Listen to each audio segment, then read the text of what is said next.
right now, we are seeing an uptick, a significant uptick in rainfall and moisture activity through parts of northern Australia, and that is as that monsoon trough does begin to strengthen. Those northwesterlies really pick it up across the Northern Territory. We still have that developing area of low pressure offshore from the Northern Territory that's sliding out into the Indian Ocean. I'll touch on that in just a few moments, but I would just like to briefly talk about our situation here for the Coral Sea. You can see as we pull this forecast right out into the 11th of December, the 12th of December now, a tropical low does begin developing around the Solomon Islands into the Solomon Sea, and as this low pressure system does begin to properly develop, it's going to head down towards the south, across towards Vanuatu, and either stretch itself out towards New Caledonia or across towards Fiji. In short, not a threat or a concern to the Australian mainland at this point in time, and that's not expected to change either. And you can see as we keep pushing this forecast modelling out, it remains a rather weak system, peaking in intensity on Sunday the 14th of December, and then out to Tuesday and Wednesday the 16th and 17th of December respectively. The remnants of this low pressure system can't get somewhere around the Vanuatu area.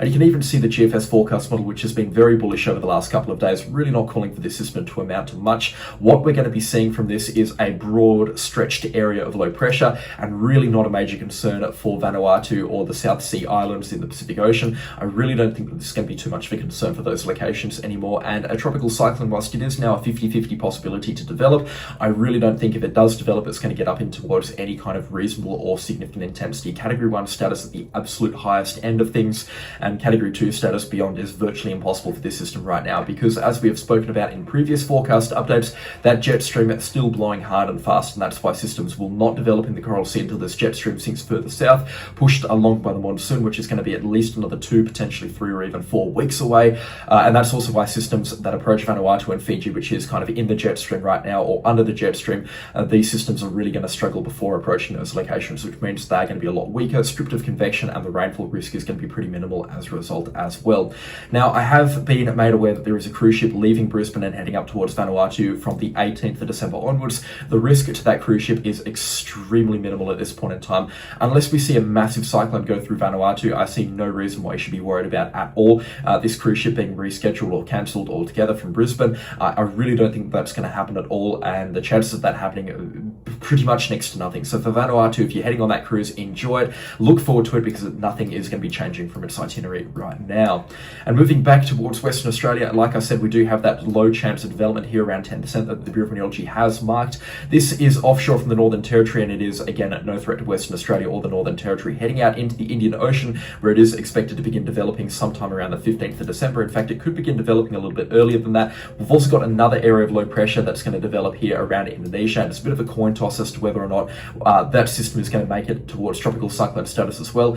Case in point, one tropical cyclone is pretty likely now around the 15th of December in the West Australian waters. What system it will be is still rather unknown. Will it be tropical low 05U, I believe, which is over here offshore from the Northern Territory, or will it be tropical low 06U here offshore from Indonesia? I believe that's these storms' designations. It's got to be one or the other. It can't really be both. There's not enough moisture and not enough healthy air for there to be two systems simultaneously offshore from Western Australia at this point in time. The GFS forecast model is calling for our Indonesia system here over the Cocos-Keeling Islands to make it tropical cyclone status, whereas the eastern relief, which I find has a little bit more reliability, especially in the long range, is calling for the West Australian system to become that tropical cyclone. And quite a mean system at that, up to around 965 millibars before it gets down into the graveyard and carks it before it is any problem to the West Australian mainland at all.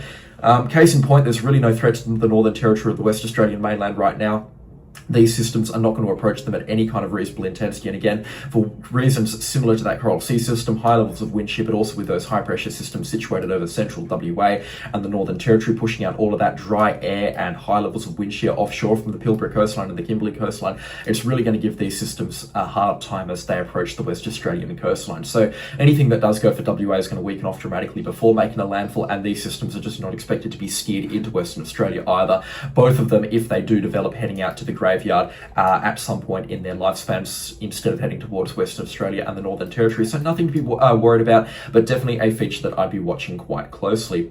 Apart from that though, that is going to do it for today's weather forecast update. A little bit shorter and sweeter today. There's not an awful lot to be talking about or making a good mention of. The thunderstorm risk is pretty minimal, and if we talk about our rainfall risk, whilst it is increasing for a few locations, particularly through the Northern Territory and Western Australia, the remainder of the nation is remaining dry as you would expect. We're still kind of in that changeover period after after those spring thunderstorm risks do begin to drop off a little bit, particularly for southeastern Australia, where our spring thunderstorm chances are now beginning to drop off a little bit.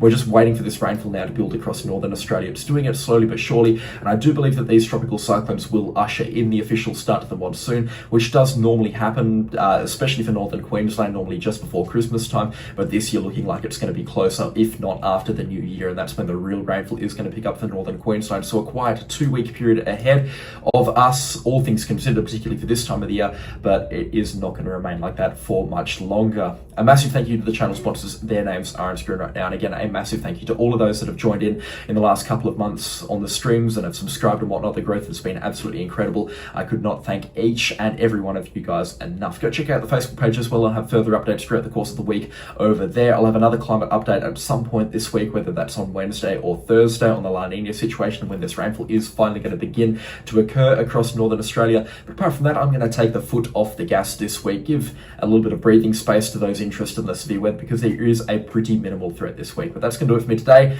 We'll keep an eye on the situation over in New South Wales. I'll catch you on the next storm. Goodbye.